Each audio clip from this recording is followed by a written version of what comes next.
एक चाह रहा है कि खेत में वर्षा हो जाए तो खेत में फसल में पानी पड़ जाए, है?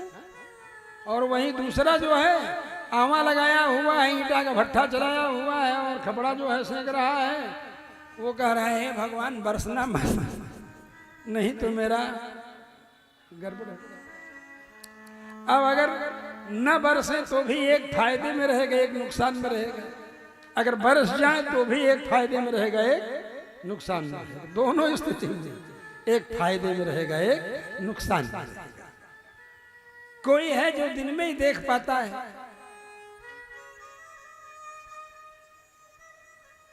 और रात में दिखाई नहीं पड़ता, और कोई है कि जो रतिये में देख पाता है, दिन में चाहे जितना उजाला कर दो नहीं दिखाई पड़ेगा। ऐसे जीव जंतु भी हैं, चमगादड़ है, उल्लू है, आप सब लोग जानते हो। तो ये संसार, ये दोनों तरफ चलने का काम है संसार। माया ऐसी नदी जो दोनों तरफ बहती है, बाकी नदियां तो सब एक ही तरफ बहती हैं। नदी उभय तो वाहम किमसत् कर्म भिर भवे। देवर्षि नारद ने दक्ष प्रजापति के 10,000 पुत्रों को ऐसा बोल दिया कि वो साधु हो। फिर 1,000 पुत्रों को बोल दिया वो साधु। वहां क्या कहा? दोनों तरफ बहने वाली नदी को बिना जाने हुए भजन करने से क्या होने वाला है? तपस्या कर।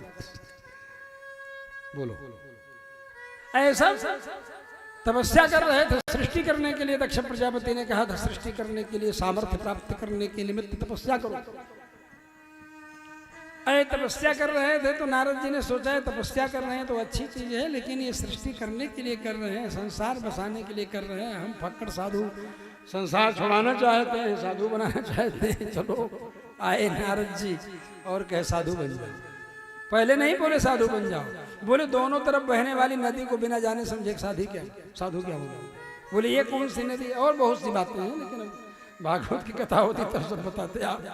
केवल इतना आपको मैं कह रहा हूं कि नारद जी ने कहा कि जिससे निकलने का कोई रास्ता ही ना हो ऐसा बिल देखे हो क्या? मैंने बहुत सी चीजें बोली, मैं तो थोड़ा इशारे में कह रहा हूं कि ये संसार जो है ये दोनों तरफ बहने वाली नदी है। समझ गए? ये बताना चाहता हूं। चाहे किसी भी स्थिति में रहे काम, किसी का बनेगा तो किसी का बिगड़ेगा, कोई सुखी रहेगा तो कोई दुखी होगा। ये संसार है, यहां पर दिन है तो कहीं दूसरी जगह रात होगी। बोलो होगी कि नहीं होगी? अभी चल रही होगी। इसलिए बता रहा हूं कि ये सृष्टि का नियम है, एक साथ ही चलते रहते हैं। हाँ, एक व्यक्ति के जीवन में भले ही पारापारियां हैं और कभी कभी एक साथ ही चलते हैं। इंतजार करता रहा एक लड़का हो जाए, एक लड़का हो जाए, एक लड़का हो जाए, एक लड़का हो जाए, और लड़का हो गया। और लड़के की खुशी में था कि तब तक मुनीम ने आकर के कहा महाराज इनकम टैक्स की रेट पड़ गई है, और सब कच्चा चिट्ठा जो है वो पकड़ लेंगे, डायरी वायरी। अब सेठ नाराज होकर के कहा था तुमको कि इस डायरी को जला दो, तुमने जलाया नहीं। बताओ, लड़का पैदा हुआ, उसकी प्रसन्नता गई घाट में, और डांटने लगा मुनीम को कि तुमको कहा था कि ये डायरी जला दो, नहीं किसी के हाथ लगेगी तो कच्चा चिट्ठा खुल जाएगा। बताया था, मना किया। बताओ, तो एक ही साथ दोनों आ गया। क्या आ गया? मजा भी आ गया और मजा किरकिरा भी हो गया। अब मजवा रहेगा तब न किरकिरा होगा, जब मजा नहीं रहेगा तो किरकिरा क्या होगा?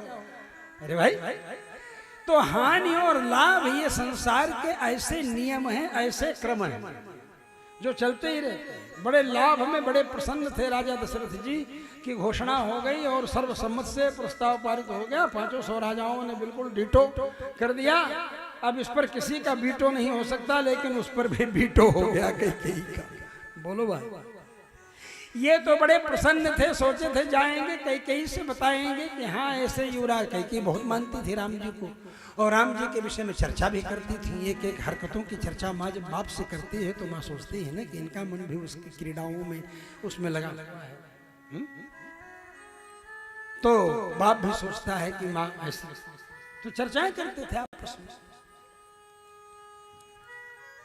और ये सोच रहे थे, तब तक सुमंत्र जी से कहा कि राम जी को बुला दो। सुमंत्र जी ने कहा था, एक बार बुलाए, बुला करके बोल दिए और घोषणा हो गई, उनको स्नेह से कर दिया, अब चले जाओ। राम जी सभा में सुन लिए कि हाँ कल युवराज बनना है हमको, और फिर चले आए सीता जी के पास। और अभी आधा घंटा नहीं बीता था कि राजा दशरथ जी ने सभा विसर्जन कर दिया। कर देने के बाद फिर कहा सुमंत्र जी से कि राम जी को बुलाओ।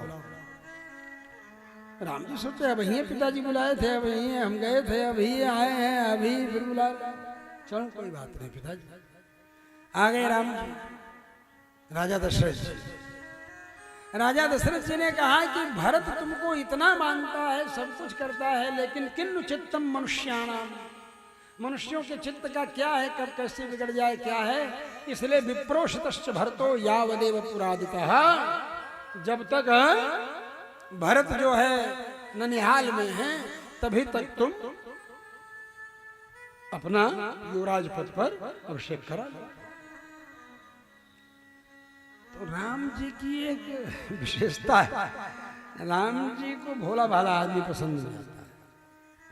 हालांकि ये भी भोलापन ही था राजा दशरथ जी का, लेकिन इसमें थोड़ी चालबाजी थी। चालाकी क्या थी, चालबाजी क्या थी कि भरत जी की माँ कैकेयी का विवाह राजा दशरथ जी से इसी शर्त पर हुआ था कि जो कैकेयी का पुत्र होगा वही युवराज बनेगा। तो दशरथ जी सोचते हैं अगर भरत रहा तो कहीं उसको देख करके ही इनके मस्तक पर मुकुट डालते समय कहीं उसको याद आ जाए कि अरे हमारे भरत के ऊपर हो। इसलिए इतनी बात तो जाने दो, इतना बड़ा कार्य हो रहा है और आपने अपने साले साहब को और अपने समधी साहब को ही सूचना नहीं दिया। साले साहब युधाजी, समधी साहब महाराज अश्वपति किके नरेश, बोलो भाई, नहीं दिया सूचना।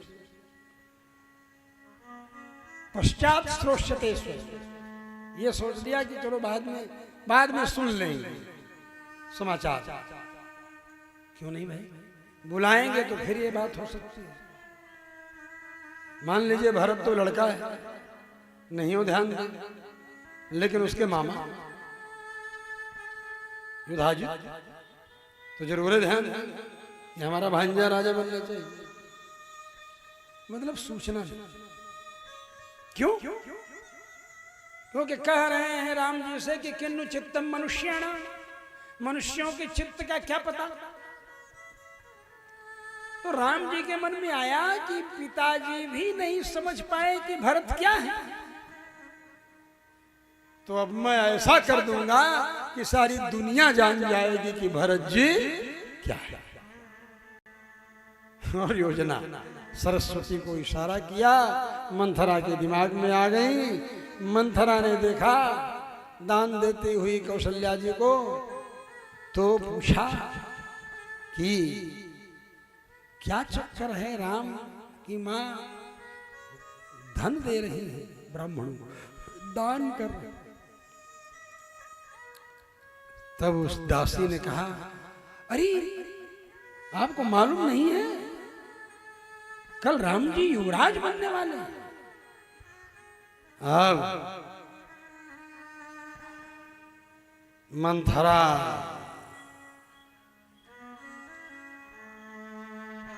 अभी कुछ सोचती कि तब तक बढ़िया अच्छा मौका देख करके, परफेक्ट टाइम देख करके, करेक्ट टाइम देख करके सरस्वती ने मंथरा की बुद्धि में प्रवेश किया। यही मौका था। जैसे उस दासी ने कहा कि कल युवराज बनने वाले हैं, आगे कुछ सोचे मंथरा की, उसी समय सरस्वती प्रवेश कर गई मस्तिष्क में।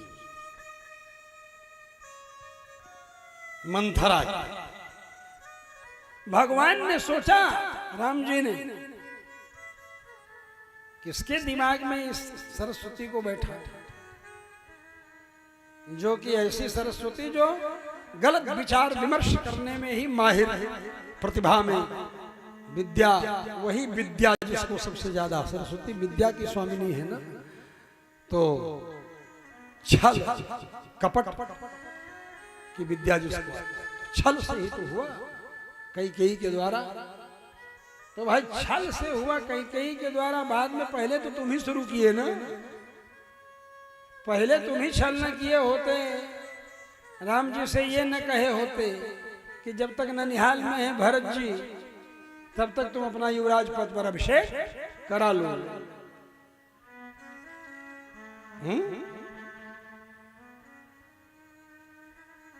कहते हैं तावत त्वमभिषिंच स्वप्राप्त कालो मतो, जब तक भरत जी हैं बाहर तब तक तुम अभिषेक करा लो। अगर ये न किए होते दशरथ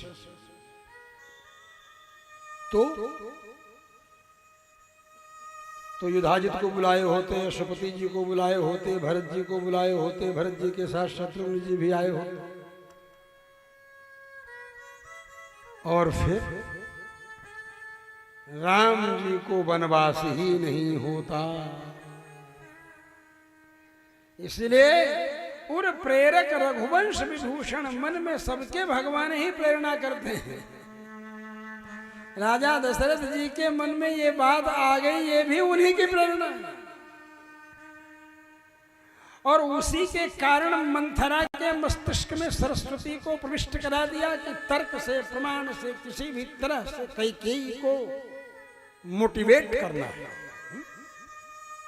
किसी भी तरह कैकेयी को मोड़ना है। ये कह करके राम जी को तो विदा कर दिया, और फिर दशरथ जी ने सोचा कि अब चले, कैकेयी से मिले, शाम होने वाली है, करें ये समाचार बताने। सायंकाल संध्या वंदनादि कर करा करके निवृत्त होकर के और सोचे तीव्रता से जा करके, सायंकाल हो गया, रात्रि का प्रथम प्रहर प्रारंभ हो चुका है। राजा दशरथ जी विचार करते हैं कि चले कैकेयी के कमरे में पहुंचते हैं, तो वहां देखते हैं कैकेयी है ये नहीं। प्रतिहारी से पूछा कैकेयी कहाँ है? बोले वो तो कोप भवन में। इतनी ही देर में मंथरा ने आकर के सारी की सारी खुराफात रच दी और समझा दिया। कैकेयी क्या समझाया था? समझाया था कि न तो उनसे तुम बोलना, न उनकी तरफ नजर उठा करके देखना।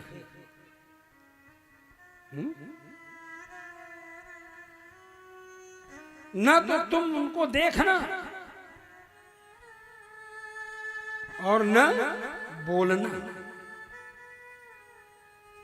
अपने आप ही इतना मानते ही है तुमको कि अपने आप ही चलो।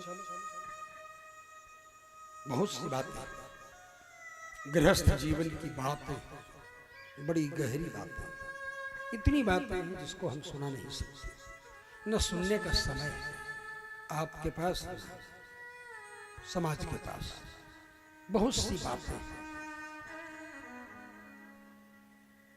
अंत में कैकेयी ने पूरा का पूरा होमवर्क करके सुना दिया कि अच्छा ऐसा करूंगी, फिर ऐसा करूंगी, फिर ऐसा करूंगी, जैसा जैसा मंथरा ने कहा था वैसा एज इट इज। जब कैकेयी ने सुना लिया तब कहा अब बिल्कुल फुल फिट पॉलिसी, नीति पूर्ण, ठीक। और ये सारा दिमाग में रखा था। एक कहावत है कि कोई सो रहा हो तो उसको जगा दिया जाए, जब जग करके सोने का नाटक कर रहा हो तो कैसे? कोई स्वयं अपने मन मस्तिष्क से विचार कर रहा हो तो वह राजा दशरथ की प्रार्थना पर पुनर्विचार भी कर सकती थी, लेकिन इनके दिमाग में तो मंथरा की चुड़ैल घुसी हुई थी ना।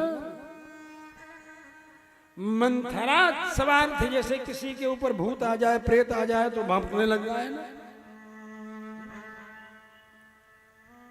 भूत आ जाए, प्रेत आ जाए, भमक